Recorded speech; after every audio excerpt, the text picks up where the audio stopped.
Halo semuanya, apa kabar? Semoga kalian dalam keadaan baik-baik aja ya di tengah kondisi pandemi seperti ini. Ketemu lagi di MBPS episode keempat.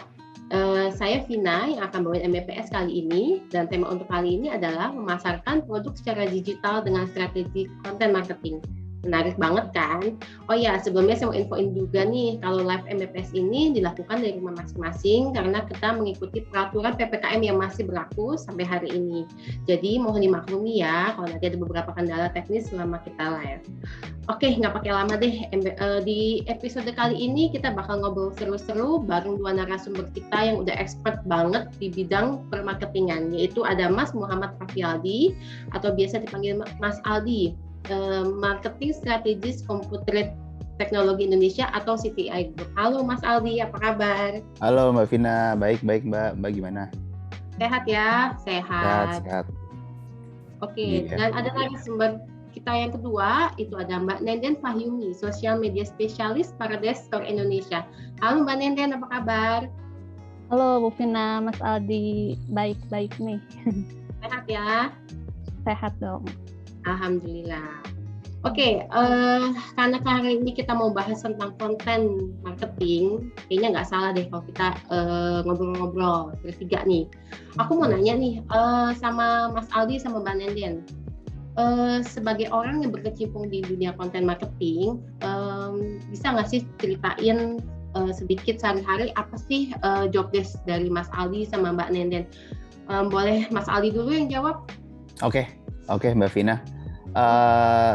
Terima kasih atas pertanyaannya Mbak Vina. Jadi kalau dari saya sendiri, saya dari marketing strategis di CTI Group. Nah, dari dua company ini yang biasa saya lakukan itu adalah email campaign, terus juga bikin editorial plan, lalu juga editorial plan ini biasanya kita buat juga untuk di sosial media ya.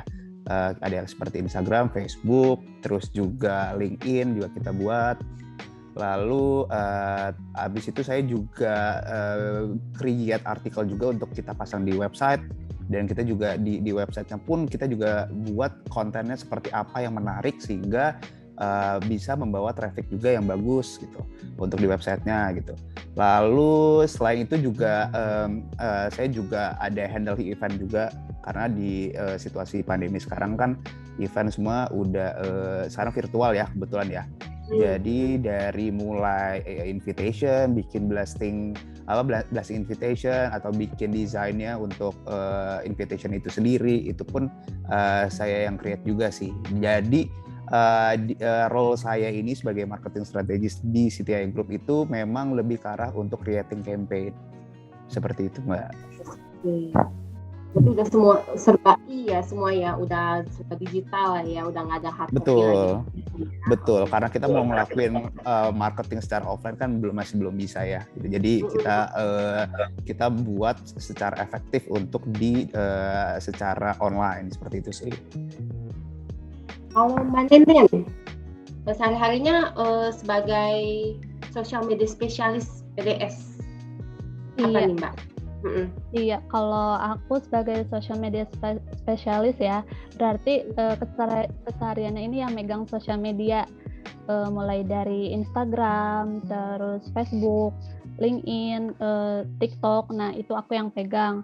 Terus kalau buat daily jobnya, pertama itu kita bikin planning konten. Terus abis planning konten nih kita memvisualisasikan kontennya gitu, ngedesain kontennya. Nah setelah itu ngedistribusiin kontennya ke masing-masing sosial media. Kadang juga ngiklanin konten ya di sosial media. Ya intinya sih nge-manage sosial media sih. Jadi pokoknya isinya sosial media di tanggung jawab Mbak Nenden lah ya gitu ya. Iya benar Mbak. Kalau misalnya nih kalian tuh udah berapa lama sih berkutat maksudnya di dengan konten marketing ini? Kalau dari saya Mbak, saya udah jalan 3 tahun lebih sih, karena memang saya juga kebetulan waktu itu ambil kuliah di bidang marketing dan habis itu langsung dapat job juga di bagian marketing juga. Dan memang semuanya di dunia marketing itu yang paling penting adalah konten itu nomor 1 sih. Jadi di awal pun juga langsung udah megang konten juga sih, seperti itu. Oke, kalau Mbak Nenden berapa lama Mbak Nenden?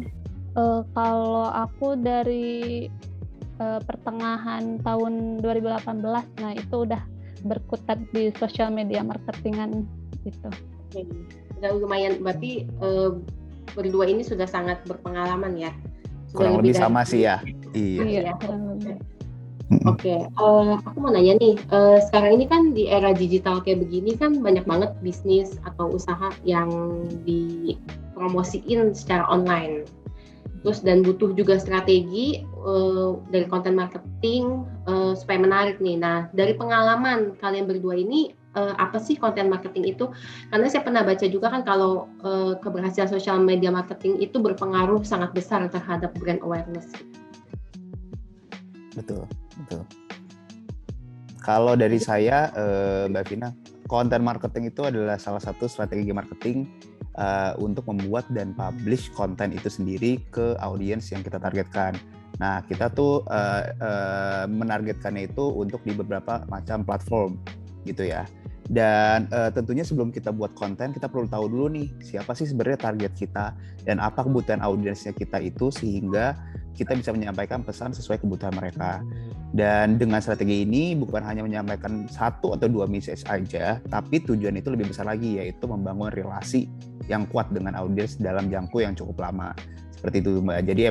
Jadi memang dari dari strategi marketing ini kita ingin buat customer itu dapat kita educate tentang apa sih yang kita punya gitu. Apa sih value kita, sehingga itu pun dari audiens kita bisa percaya dan memilih sama apa yang kita punya, apa yang kita jual, apa yang kita solusi yang kita kasih, seperti itu. Oke, kalau dari Mbak Nenden? Iya, kalau konten marketing itu tadi benar ya apa yang kata Mas Aldi sampaikan, kegiatan marketing ya buat memplanning terus nge-publish konten yang relevan juga buat menarik sekaligus melibatkan target audiens dari produk sama ataupun jasa yang lagi kita pasarin. Karena kan ini konten marketing ini bentuknya digital ya, jadi kita nge-guide harus bisa interaksi dari antara penjual sama pembeli gitu sih. Ya, jadi jangan sampai salah sasaran ya, karena kan maksudnya mengedukasi, jadi apa yang disampaikan bisa nyampe ya sama betul. Benar ya. banget. Oke. Tujuannya untuk mengedukasi sama jangan lupa untuk supaya promosi juga kan, sekali untuk promosi ya. Betul, iya. Oke. Terus kalau misalnya apa sih keuntungan atau misalnya peluang apa yang bisa didapatkan dari konten marketing yang kalian buat itu? Oke. Kalau dari saya dulu ya. Oke. Ya. Kalau dari saya peluang atau keuntungannya yang pertama, tadi mungkin saya udah sempat bilang juga ya. Yang pertama itu adalah membangun relasi yang kuat dengan audiens dalam jangka waktu yang panjang, yang lama. Dan yang kedua yang nggak kalah penting itu adalah membangun brand.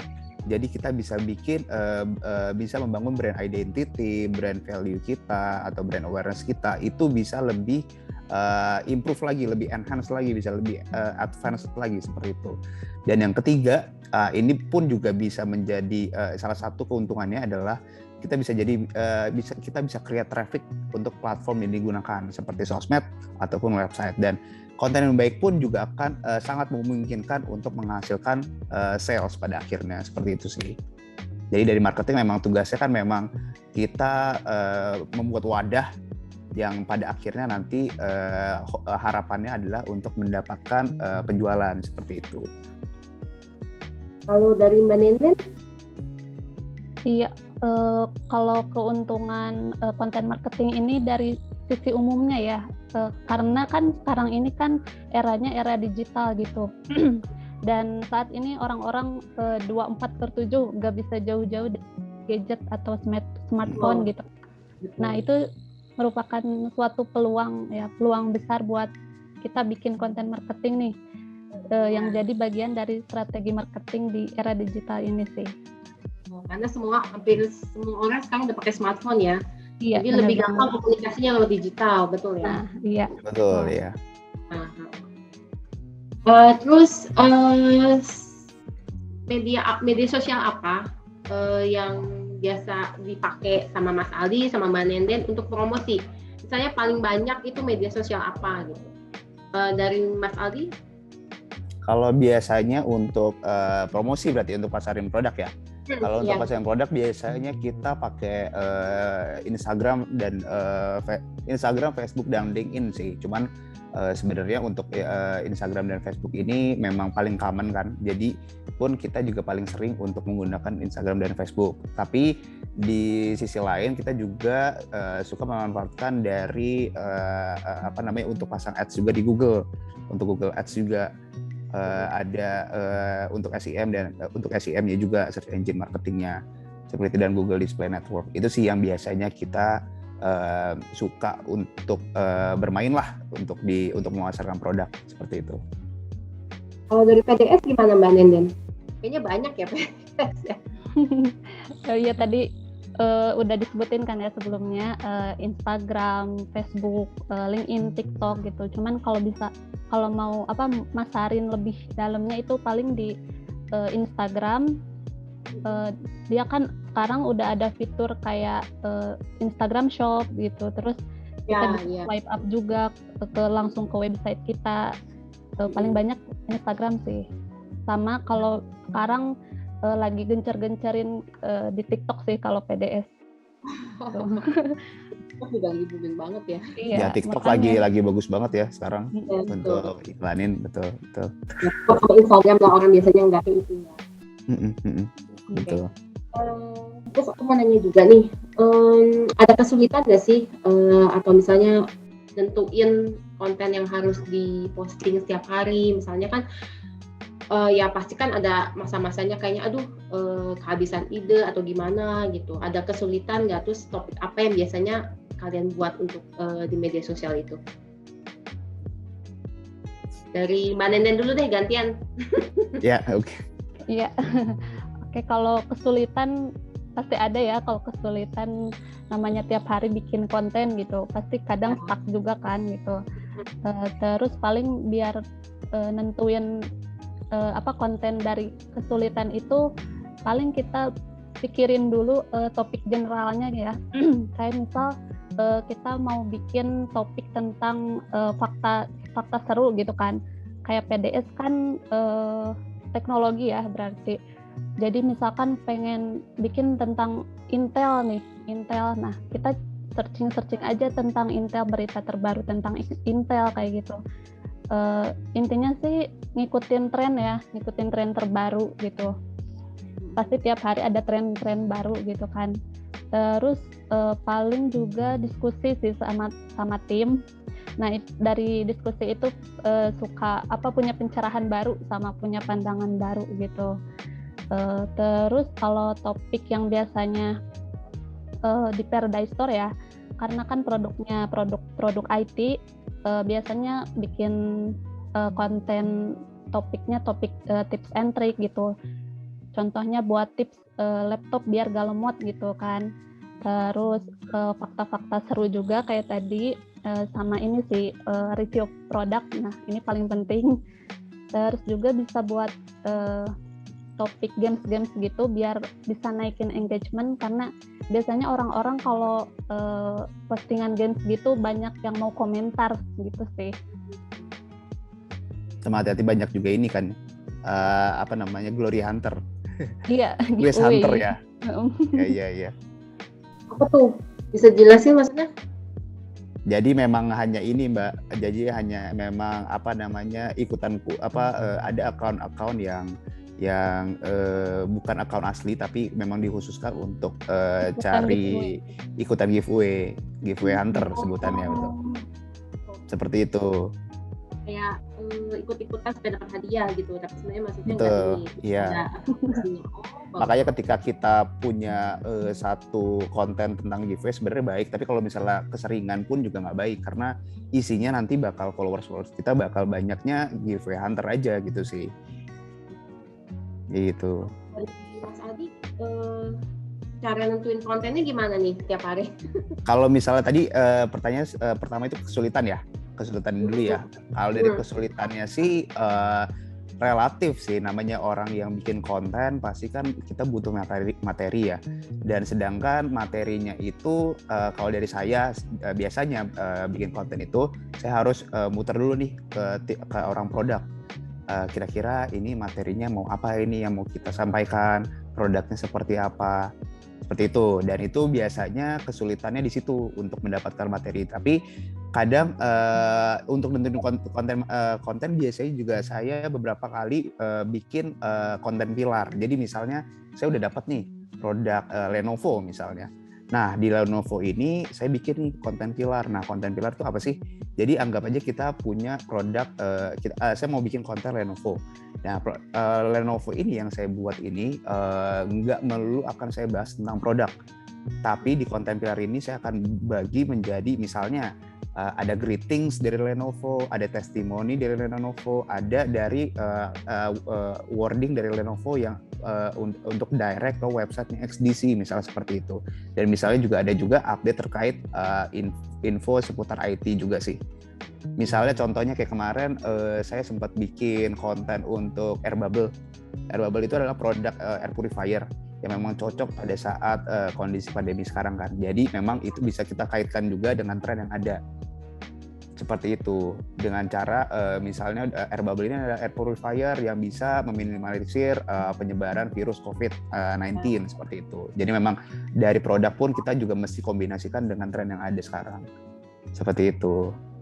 Kreatif mungkin dan memang nggak mudah ya jadi marketing. Betul, memang nggak mudah.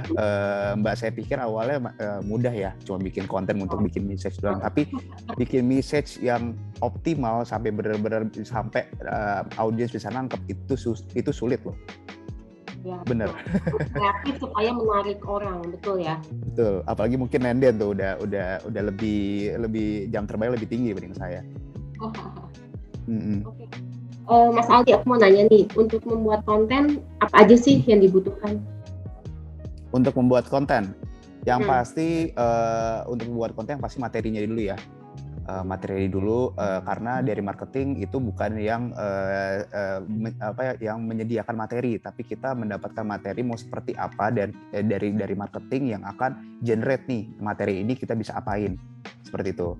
Nah, kalau misalnya yang terkait dengan konten dari materinya itu yang pasti pertama-tama kita harus scheduling dulu sih. Temanya seperti apa, topiknya yang mau diangkat apa, dan kapan mau posting. Dan yang kedua, kita baru bisa bikin, kalau misalnya message-nya sudah bagus pun perlu disesuaikan dengan yang pasti visual design yang baik juga ya, supaya lebih menarik audiens. Gitu. Dan yang terakhir itu yang pasti adalah konten pilar yang tadi saya sebutkan sebelumnya, karena itu kita nggak bisa membahas masalah produk specification terus.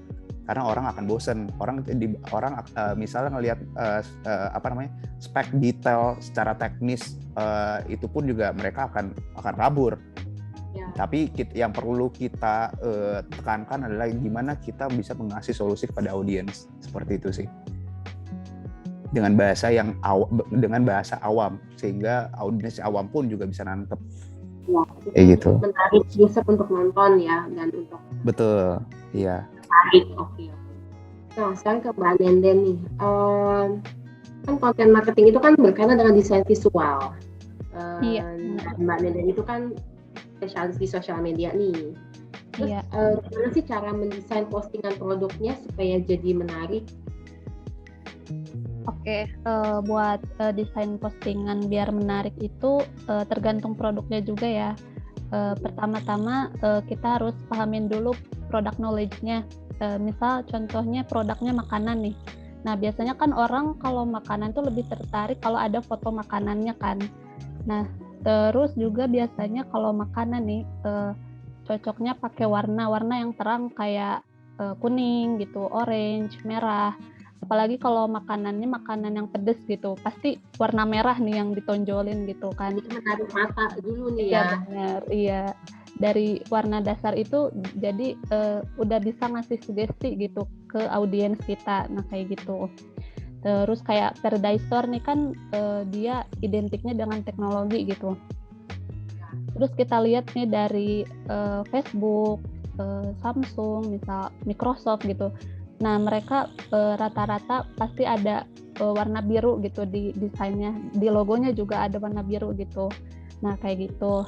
Terus paling ini buat copywriting atau headline yang bisa narik audiens gitu biar mereka mau ngelirik postingan kita.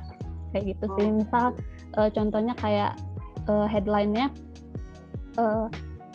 cara menjadi kaya selama 1 hari. Nah, itu kan orang-orang pasti langsung tertarik gitu kan. Iya. Jadi kata-katanya juga yang bikin orang penasaran ya. Nah, iya bener banget. Gitu sih. Tools apa aja sih yang digunakan sama Mbak Nenden untuk membuat konten marketing? Tools yang digunakan. Ya. Kalau tools itu pertama software ya. Nah, software buat desain biasanya pakai Photoshop, terus Illustrator, kadang juga pakai Canva gitu. Terus kalau buat posting nih biasanya aku pakai ini Creator Studio yang udah disediain sama Facebook Business. Nah, di sana kita bisa jadwalin postingan Facebook sama postingan Instagram buat sampai 1 bulan penuh pun kita bisa ngejadwalin di situ. Nah, jadi kita nggak usah repot-repot lagi bikin postingan di Instagram kayak gitu. Jadi tinggal di situ aja gitu, tinggal dijadwalin gitu. Terus buat alat buat semua itu pakai laptop ya atau PC. Nah, tipsnya sih biar kita nggak kehalang kerjanya gitu, nggak lemot pas dipakai, pakai spek yang minimal ya i5 ya. Terus berarti ya. Iya benar. Terus pakai VGA-nya yang dedicated, sama layarnya pakai color calibrate yang standar lah buat editing gitu. Itu sih. Terus makasih untuk Mas Aldi sama Mbak Nenden untuk semua informasinya nih. Nah, untuk yang terakhir nih aku mau nanya, ada nggak sih tips buat teman-teman cara membuat konten marketing yang paling efektif? Coba ke Mas Aldi dulu deh. Oke, untuk bikin konten marketing yang efektif ya. Oke, pertama yang pasti itu kita harus tahu dulu betul-betul produknya apa yang mau dijual, produknya apa yang mau kita highlight, beserta misalnya kelebihannya apa atau benefitnya kalau pakai produk ini tuh apa aja, seperti itu. Itu kita mesti expert dulu di situ. Dan yang kedua, kita juga harus tahu dulu target audiensnya. Karena ini akan berpengaruh sama message yang akan kita sampaikan ke audiens. Misalnya kita nggak mungkin menggunakan bahasa gaul Jakarta misalnya ke produk yang targetnya 50 tahun ke atas, karena itu nggak bakal nangkep mereka. Seperti itu. Nah, kalau misalnya udah tentuin targetnya, kita juga bisa nentuin mau bikin konten untuk dipublish di mana. Mungkin bisa di Instagram, Facebook, LinkedIn, atau misalnya di Google juga bisa. Nah, kalau ketika itu sudah kita tentukan produknya apa, tadi apa targetnya siapa, terus platformnya apa. Lalu yang keempat itu kita bisa start untuk buat kontennya seperti apa. Dan yang pasti nggak boleh ngomongin teknis dan harus solution based untuk membuat audiens kita lebih nangkep sama bahasa sehari-hari lah ya. Betul, bahasa awam lah. Ibarat kita mesti punya mindset kalau kita tuh mau ngejual produk sama orang awam. Jadi ibaratnya orang awam pun bisa ngerti, apalagi yang udah expert gitu loh. Jadi kalau misalnya expert mungkin nggak masalah ngomongin masalah teknis, tapi kan kita nggak bisa tahu ini orang udah expert atau masih awam, seperti itu kan.